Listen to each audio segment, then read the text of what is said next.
আমরা বুঝতে পারলাম আউলিয়ারা আল্লাহর কাছে, কারণ ভাই ভাই যেমন তর্ক করে নিজের হক বুঝায় নেওয়ার জন্য, ভাই আর ভাই তর্ক করে না, ওই হাদিসটার ভিতরে এরকম ভাবে বলা হয়েছে আল্লাহর ওলিরা আল্লাহর কাছে এইভাবে আপিল করবে যে আমার আশেক ভক্ত যারা নাকি আমার পিছনে নামাজ পড়েছে, যারা নাকি আমার সাথে রোজা রেখেছে, যারা নাকি একসাথে আমার সাথে ইফতার করেছে, আমার সাথে ওযু করেছে, আজকে তারা জাহান্নামের ভিতরে থাকবে, এটা হতে পারে না। আল্লাহ তাদেরকে তুমি নাজাত করে দাও। আমার নবী বলবে যাও যাও যাও। এই শাফাআতের হাদিসটার ভিতরে রয়েছে নবী শাফাআত করবে, আর ওলি আল্লাহরা শাফাআত করবে।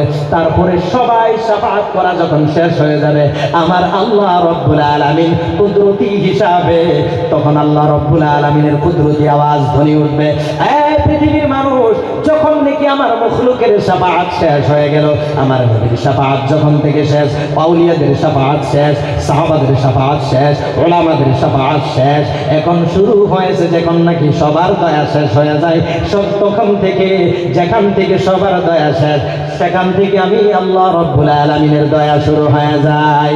আল্লাহ রব্বুল আলামিন ডাক দিয়ে বলবে ওই সময়ে, কেউ কোনোদিন ভুলেও যদি ঈমান নিয়ে মহব্বত নিয়ে একবারও আমি আল্লাহকে ডাকনেওয়ালা থাকে, তাদেরকে জাহান্নাম থেকে বের করার অনুমতি দেওয়া হলো। বলুন সুবহানাল্লাহ।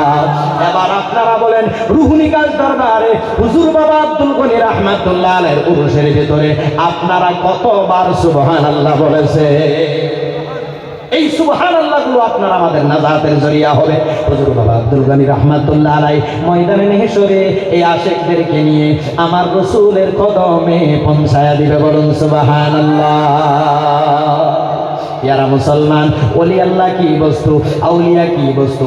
আউলিয়া ছাড়া সঠিক ইসলাম বোঝা যায় না, আউলিয়া ছাড়া সঠিক দ্বীন বোঝা যায় না। কারণ পেয়ারা মুসলমান, আউলিয়ার উপর ভিতর বাহির দুটোটাই এক হয় তাদের ভিতরে। কারণ আমাদের ভিতরে কিছু মানুষ রয়েছে, আমরা আমাদের ভিতরে মুনাফিকও হয়, আমাদের ভিতরে মানুষ মুনাফিক আছে, আমাদের ভিতরে কেউ উপরে একটা বলে, অন্তরে একটা, মুখে একটা, অন্তরে একটা।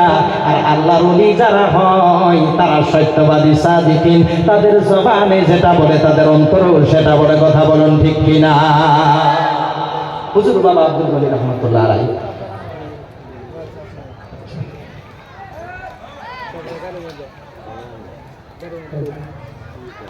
এখন গদিনিশি হুজুরের ইজাজত মর্মে এই মাদ্রাসা আব্দুল গনি রহিমিয়া মাদ্রাসা থেকে এইবার 2 জন হাফিজে কোরআন মুকাম্মাল হয়েছে, ইনাদেরকে দস্তরে হিফজ দেওয়া হবে।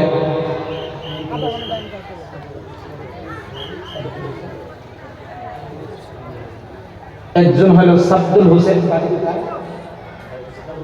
ইসলামপুর, সাবদুল হোসেন ইসলামপুর নিবাসী। এই ছেলেটা হাফিজে কোরআন হয়েছে। আমির হোসেন 2 নম্বর বরারিমারি নগাঁও।